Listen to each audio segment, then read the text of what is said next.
Wiper voice YouTube channel நேயர்களுக்கு வணக்கம். தொடர்ந்து எங்கள் வீடியோவை ரெகுலராக பார்க்கும் நேயர்களுக்கு என்னோட மனமார்ந்த நன்றிகளையும் தெரிவித்துக் கொள்கிறேன். எங்கள் சேனல் சார்பாக ஒரு முக்கியமான ஒரு வேண்டுகோள் என்னவென்றால், எங்களோட சேனலை நீங்கள் ஸ்கிப் பண்ணாமல் பார்த்தீங்கன்னா கொஞ்சம் சந்தோஷமாக இருக்கும். இது வாட்ச் ஹவர்ஸ் இன்க்ரீஸ் ஆகிறதுக்கோ இல்லை வியூஸ் வர்றதுக்கோ சொல்லப்படலை. நாங்கள் சொல்கிற ஒரு ஸ்டேட்மெண்ட் கம்ப்ளீட்டாக போய் ரீச் ஆகும். அந்த ஒரு ரீசன் தான். ஸ்கிப் பண்ணாமல் பாருங்கள். நாங்களும் உங்களுக்கு பிடித்தது மாதிரி உங்களுக்கு நேயர்களுக்கு விருப்பப்படி நாங்கள் போர் அடிக்காத மாதிரி எங்களோட ஸ்டைலில் உண்மையான கருத்துக்களை எளிய முறையில் நேயர்களுக்கு எடுத்து சொல்கிறது தான் உள்ள முக்கியமான ஒரு நோக்கம். ஸோ அதனால் தொடர்ந்து எங்கள் வீடியோவை ஸ்கிப் பண்ணாமல் பாருங்கள், ஓகேங்களா? இன்னைக்கு முக்கியமான டாபிக் என்ன அப்படின்னா, நேற்று மதுரையில் பிஜேபி நிர்வாகிகள் ஆலோசனை கூட்டம் மாண்புமிகு உள்துறை அமைச்சர் அமித்ஷா அவர்களின் தலைமையில் மிகவும் சிறப்பாக நடைபெற்று முடிந்ததுன்னு சொல்லலாம். ஸோ இதை எப்படி மற்ற பிற கட்சிகள் தமிழகத்தில் பிஜேபியை ஆதரிக்காத, பிஜேபி எதிர்த்து கொண்டிருக்கின்ற, அதாவது ஒன்றிய அரசு என்ற பல பெயர்களை மாற்றி பிஜேபி எதிர்த்து கொண்டிருக்கின்ற திமுக அரசு ஒவ்வொரு முறையும் பிஜேபியோட முக்கியமான தலைவர்கள் தமிழ்நாட்டிற்கு வரும் பொழுது சில பல விஷயங்களை செய்து கொண்டிருக்கின்றது. ஸோ அதன்படி பார்க்கும்போது நேற்று என்னென்ன மாதிரியான நிகழ்ச்சிகளை திமுக அரசாங்கம் நிறைவேற்றியது அப்படின்ட்டு தான் பார்ப்போம். அதாவது கடந்த முறை அமித்ஷா அவர்கள் ஈசா யோகா வரும்போதும் சரி, அதுக்கு முன்னதாக வரும்போதும் சரி, பிரதமர் அவர்கள் வரும்போதும் சரி, பிரதமர் அவர்கள் வந்தால் முதல்வர்களுக்கு சந்திக்க மாட்டார். ஸோ அதே மாதிரி அமித்ஷா வரும்போது அங்கங்கே கருப்பு பலூன் கொடிகளை பறக்க விடுவாங்க. அதே மாதிரி இந்த மாதிரி விஷயங்கள் செஞ்சுட்டு இருந்தாங்க. இந்த வட்டம் அந்த மாதிரியான எந்த தாக்கமும் இல்லை.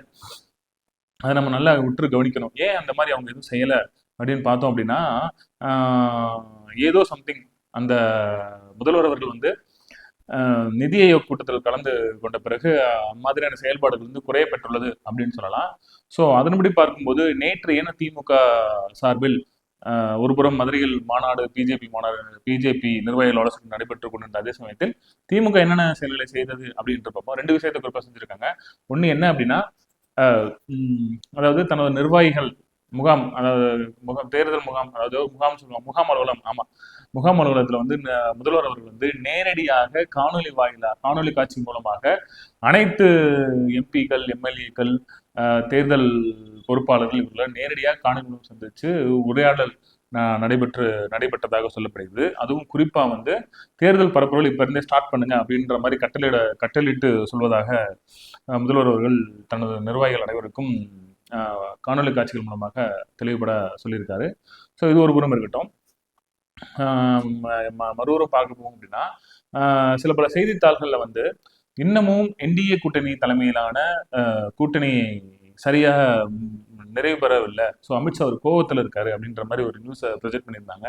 ஸோ அதற்காகவே பிற கூட்டணி கட்சிகளான அமமுக பொதுச் செயலாளர் டிடிவி தினகரன் சார் அவர்களையும் ஓபிஎஸ் அவர்களையும் சந்திக்க மறுப்பதாக ஒரு ஒரு விஷயத்தை கிரியேட் பண்ணி சொல்லியிருந்தாங்க. ஸோ என்டிஏ தலைமையிலான கூட்டணி இன்னும் தேர்தல் நெருங்கும் போது சில பல கட்சிகள் கூட்டணிக்கு வரும். இதுல மெயினா அந்த செய்தி ஊடகங்கள் என்ன சொல்றாங்க அப்படின்னா, பாமக, பாட்டாளி மக்கள் கட்சி ராமதாஸை தன்னுடன் இணைக்க வேண்டும் அப்படின்ற மாதிரி அமித்ஷா அவர்கள் கூறியதாகவும், அந்த முயற்சியில பிற கூட்டணி கட்சிகள் தோல்வியுற்றதுனால அமித்ஷா அவர்களை சந்திக்க வேண்டாம் அப்படின்னு சொன்னதாகவும் ஒரு போலியான பிம்பத்தை உருவாக்குறாங்க. அதெல்லாம் கிடையாது. இந்திய கூட்டணிக்கு தேவையான முக்கியமான ஒரு ஆட்கள் இருக்காங்க. உதாரணம் சொல்ல போனா ஒரு வாரத்துக்கு முன்னாடி கூட ஆடிட்டர் குருமூர்த்தி அவர்கள் ஒரு தூதுவரா மருத்துவர் ராமதாஸ் ஐயாவை சந்திச்சு இதை பத்தி பேசியிருக்காரு. ஸோ அது ஒரு புறம் நம்ம பார்க்கலாம். ஸோ அதன்படி என்டிஏ தலைமையிலான கூட்டணி கட்சிகளுக்கும் கூட்டணி பேச்சுவார்த்தைகளுக்கும் அவர்கள் எடுக்கும் முடிவுகளுக்கும் எந்த சம்பந்தமும் கிடையாது.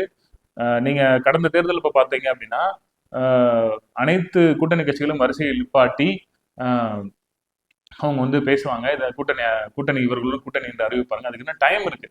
ஸோ அதனால அதை நம்ம இதோட பிணைத்து பேசுவதை தவறு. ஸோ இது ஒருபுறம் இருக்கட்டும்.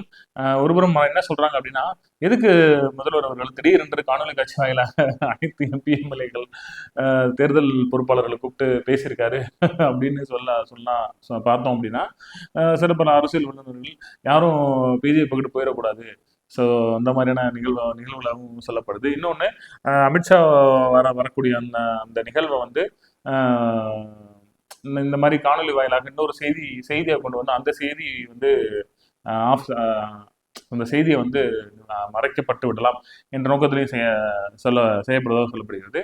ஸோ அதன்படி பார்க்கும்போது அதே நேரத்தில் பார்த்தீங்க அப்படின்னா நம்ம திமுகவின் அந்த கழக அமைப்பு செயலாளர் ஏதோ பதவியில் இருக்கார் ஐயா ஆர்எஸ் பாரதி அவர்கள் வந்து எடப்பாடி பழனிசாமி அவர்களை கடுமையாக விமர்சனம் செஞ்சிருக்காரு. என்ன அப்படின்னா பாரதிய ஜனதா கட்சியின் ஊதுகுழலாக பழனிசாமி அவர்கள் செயல்படுகிறார் அப்படின்னு சொல்றாரு.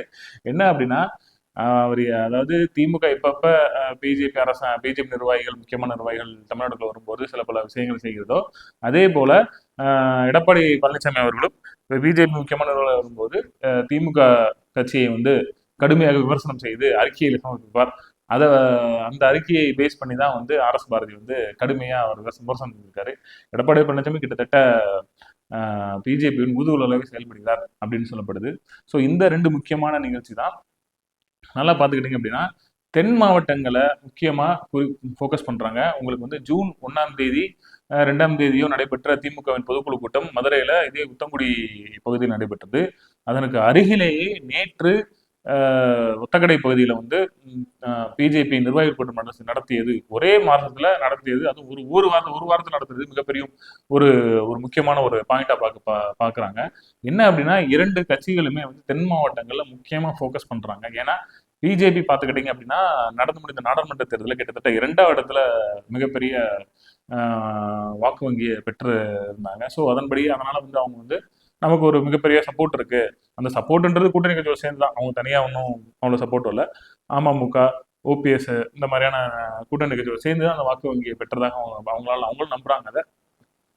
ஸோ என்னன்னு பார்த்தீங்கன்னா மதுரை மையப்படுத்தி அனைத்து பகுதிகளிலும் தேர்தல் பரப்புரையை ஆரம்பிக்க போவதாக சொல்லப்படுது. இது என்னவென்று பொறுத்து வந்து பார்ப்போம்.